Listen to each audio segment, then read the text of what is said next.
Yep, I was gonna do it, because why not? So I watched the 2023 update of Peter Pan called Peter Pan and Wendy, and it was very, very, very, very average. So average that I instantly forgot about everything that happened in it except maybe remnants of the third act. And like all these Disney remakes, they end up making changes in places that don't require changes and vice versa. Now, is it worse than the Pinocchio remake? Definitely not, but it does share the same degree of flaws in terms of vision and execution, and at the same time, they completely de-level the degree of tension and excitement for the sake of easing the audience in and running with that. And the reason why I'm saying this is because I watched the 2003 Peter Pan version again, and that was all I was thinking about as I was watching Peter Pan and Wendy, and that's pretty much why I'm making this video. I feel it's a proper thing to compare these two as they're both live action remakes that intend to bring the story to life in some way. Now, what is it about Peter Pan and Wendy that shows a clear lack of envisioning this world? Well, for starters, this one is cookie freaking cutter. This is so by the numbers that there's absolutely nothing that really makes this version stand out. And this movie actually reminds me of Man of Steel from 2013. It's the same story told front and back with nothing unique or special in between. There's so much removed from the initial narrative that it almost expenses the characterization in the story. It almost turns everyone into blank slates that do whatever the script needs them to do, and it just feels completely lifeless overall. With Peter Pan and Wendy, I thought there was going to be an actual purpose to the title.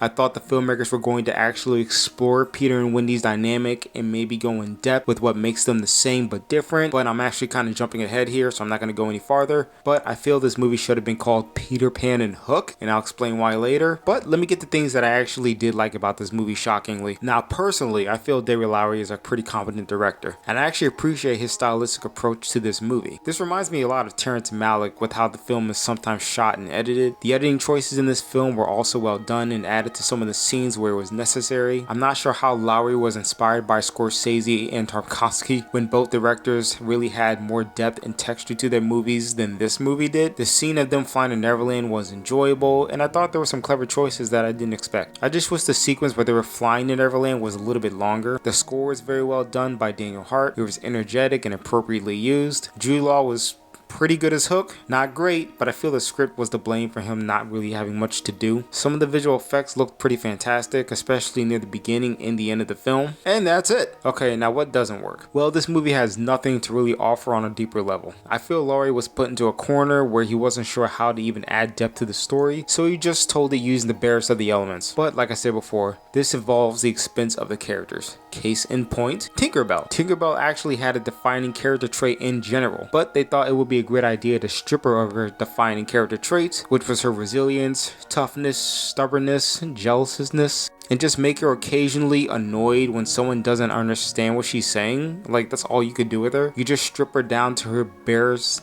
traits. Now, Yara Shahidi actually does a good job, but there should have been more to her character than just close-up shots of her being non-verbal. Minnie Jovovich was decent as Wendy, but for the majority of her performance, I saw nothing really special. She performed this character as required, but didn't really add much to the role, and it actually seemed like she was bored about 50% of the time. I don't know what her problem was, but paradoxically, she also seemed like she was trying way too hard, and even at points was just hamming it up. Wendy Moira Angela Darling, and I am from London, England, where gentlemen do not harm children! You can run, your ladyship, but you'll never run far enough!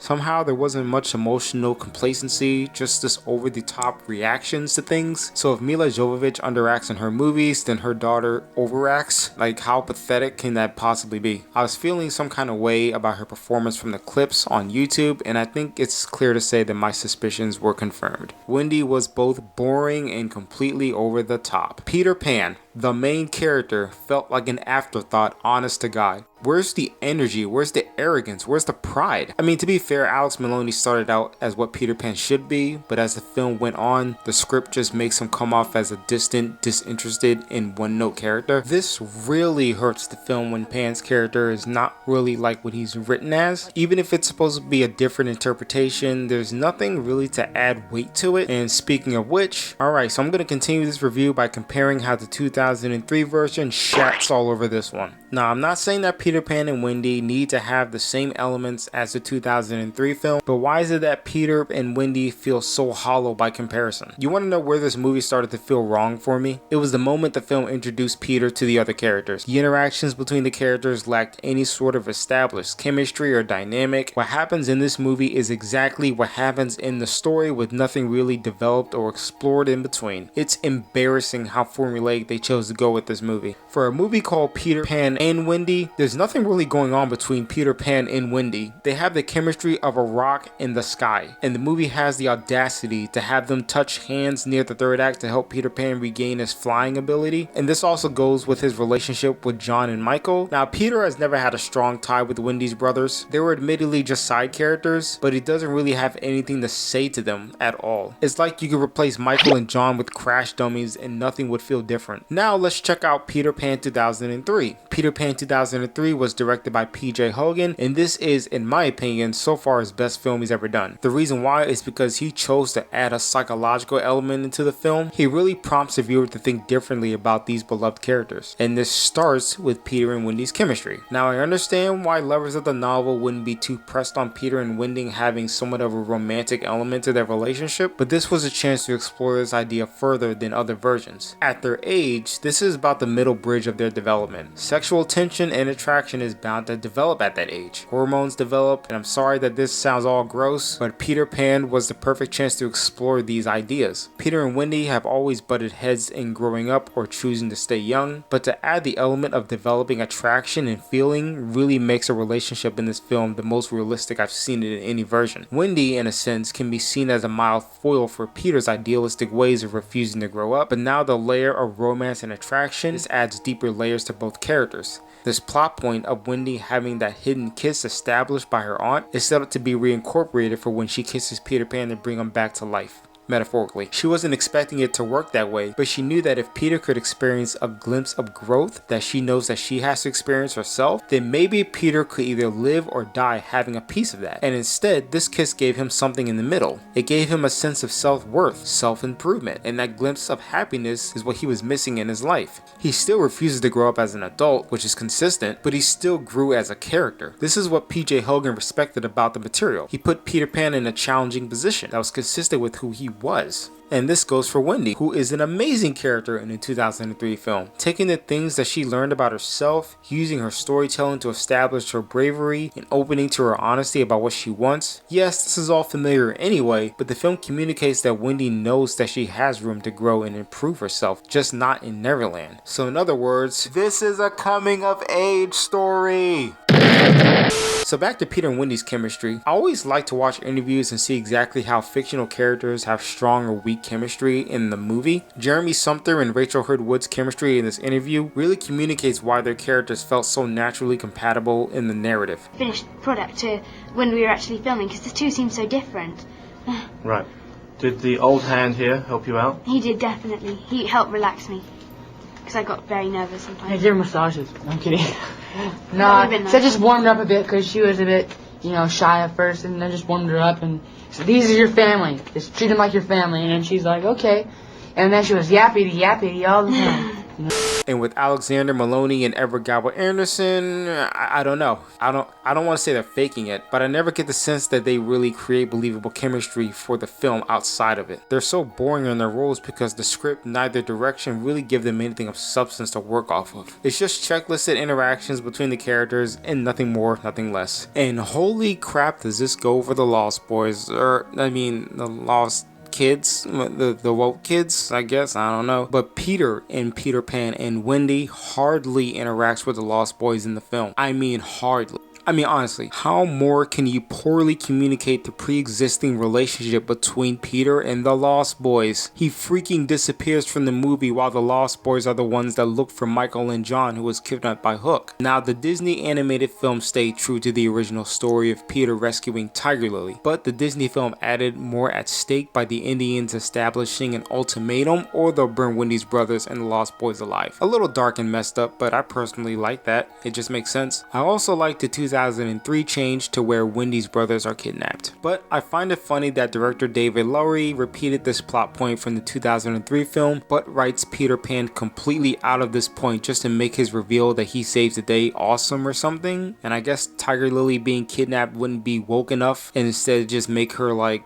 the semi-leader of the Lost Boys, since Peter Pan apparently shows no interest or connection to them ironically. The only time he ever does interact with them is when they talk about missing their mothers, and then he goes down their throats, then leaves to sob and mope, I guess. I mean, wow, this version of Peter Pan really gives different lenses to the story, doesn't it? In the same quality as the 2003 version, which actually did give a about the characters in the story. Now the Lost Boys in the 2003 version, unlike the 2023 film, were performed very well by the young cast. Not only was their acting fantastic, but Peter's chemistry with them was very believable and consistent. We saw how they treated each other, we see the bond that they have, how they work off each other. Heck, the original film also rumored to establish the relationship between Peter and the Lost Boys. Other interactions, such as the ones from the 1960s TV version, actually established the chemistry and relationship in a pretty solid manner. Now, I didn't care for the film Hook very much.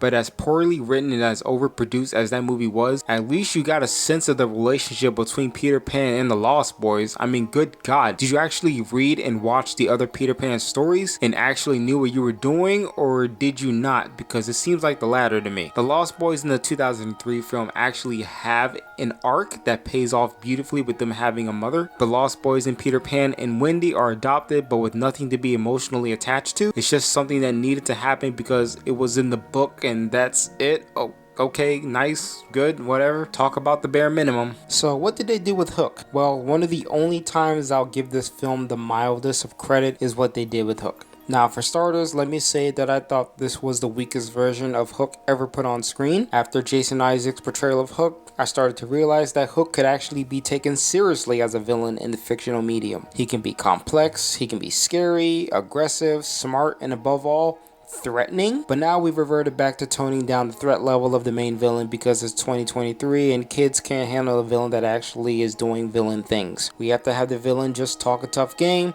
say he's gonna do something while standing there and not doing anything until it's too late. Now, I do like Jude Law as Hook, and I don't really blame him, but I feel the writing really suffered with taming someone as notable of a villain as Hook. There's a scene where one of his crewmates knocks on his door to notify him of Peter Pan's return, and he fires a gun at the pirate through the door, also breaking the door down and knocking the pirate down. And this is when I was actually pretty excited to see what this version of Hook was like, until Hook walks over the pirate and the pirate is still alive. Like, is the pirate bulletproof or something? Is the door impenetrable? Did he even aim at the pirate? How did the pirate even survive that? But it just made me go in general, oh, okay, so I guess there's no consequences in this movie at all. Guess we're playing it safe. And of course, this movie screws up the chemistry between Hook and Smee. They both look like they were bored with each other 90% of the time they're on screen. Now, what I like about both versions of Smee in the 2003 and in the Disney animated version is how different their chemistry was, but still consistent. Smee in the animated film was like a father figure to Hook. Not entirely, but the charming moments of taking care of Hook when he's high stressed or angry was always a pleasure to watch. In the 2003 version, Hook and Smee almost have like a brotherly-like relationship with moments of humor and also charm from their dynamic. It was more grounded than in the animated film, but it was still pretty consistent. And here, I don't know what's going on. So Hook establishes that Smee took Hook in and rescued him, and he fathered him. I left Neverland and I was lost at sea. I'd have surely perished. Were I not saved by this man here. But we hardly get portions of that here. Smee and Hook are really just hollow interactions of their established duo, and it's lazily communicated, so great job, guys, for screwing that up. But how they communicated the relationship between Hook and Peter definitely could have been fleshed out more and better, and this is where I'm going to jump into spoilers. So we learned that Hook and Peter were once good friends in Neverland until he missed his mother. Peter banished Hook, and Hook returned after growing up, and I guess was rejected, and that's what caused the tension between these two. I mean, that's not a bad idea, but there are problems. So why didn't Peter just ban the Lost Boys when they missed their mothers? How did Hook even remember his mother if Neverland has the unfortunate side effect of making you forget your life outside of Neverland? Both in Hook and the Peter Pan 2003, the characters remembered because of their clear ties and connections that they had in Neverland. Jack slowly started to remember his father who came to save him, and Wendy in the 2003 version was the smartest and most intuitive of her brothers, not really letting go of her connection to her old life. Well, what this does at first is make Peter Pan a very unlikable jerk-off that cuts off the hand of the person that he banished, but there's like nothing between the lines that makes sense for how they even started just fighting each other in the first place. I'm starting to think that Peter was in the wrong and possibly attacked him first and Hook fought back in defense?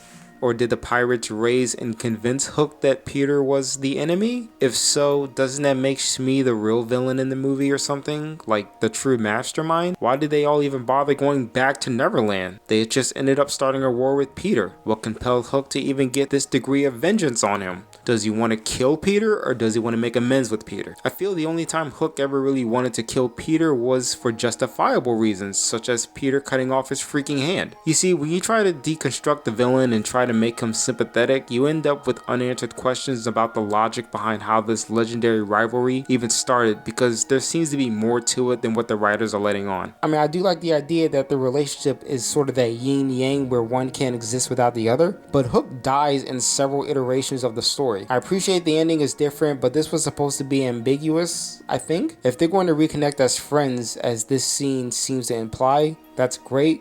But what's the difference between now and the first time Hook returned to Neverland? I mean, I don't know, and I don't think the filmmakers know either. But I want to add and mention again that there was a psychological intention behind casting Jason Isaacs as both Hook and Mr. Darling. It almost makes you think about what's real or what's not real. Wendy projecting her father as Hook could be one interpretation that applies that she sees her father as a monster, or her last experience with her father was him enraged and that memory transfer and is projected onto Hook. Or maybe Jason Isaacs was so good of an actor that he could dual cast successfully. Or Universal's just trying to save money. Who knows? Now, as far as this version of Neverland is concerned, Neverland was definitely lacking in distinction or unique presentation. It looks like they just shot it in British Columbia, which they did. I mean, yeah, Hook was an overproduced mess, but at least Spielberg tried to give Neverland some life and personality. I mean, sure, the visual effects in the 2003 version were dated, but at the very least, the set designs and the art direction helped Neverland feel distinctive from the real world. I mean, I could add a lot more to the review, such as the incredibly insultingly bad fight choreography. Please do not tell me that this is good choreography. I mean, look at this choreography and tell me that it's good. Please. I could talk about the pointless obligatory scene of Hook's ship floating in the air for no reason, or the crocodile's role being completely reduced into just being of no consequence, pandering to playing it completely safe when Peter dies from a very, very, very light slash in the chest that shouldn't even kill him, but it all stems from the fact that we really didn't need this movie. Despite my issues with Hook, it tried to do something different with the material, but Peter Pan and Wendy just feels like they retold this story with nothing to add to it. It's really disappointing because I was honestly looking forward to this movie, but what I got, like I said before, was what Man of Steel gave me. A hollow, washed out version of a story I know front and back. Overall, I feel Peter and Wendy deserves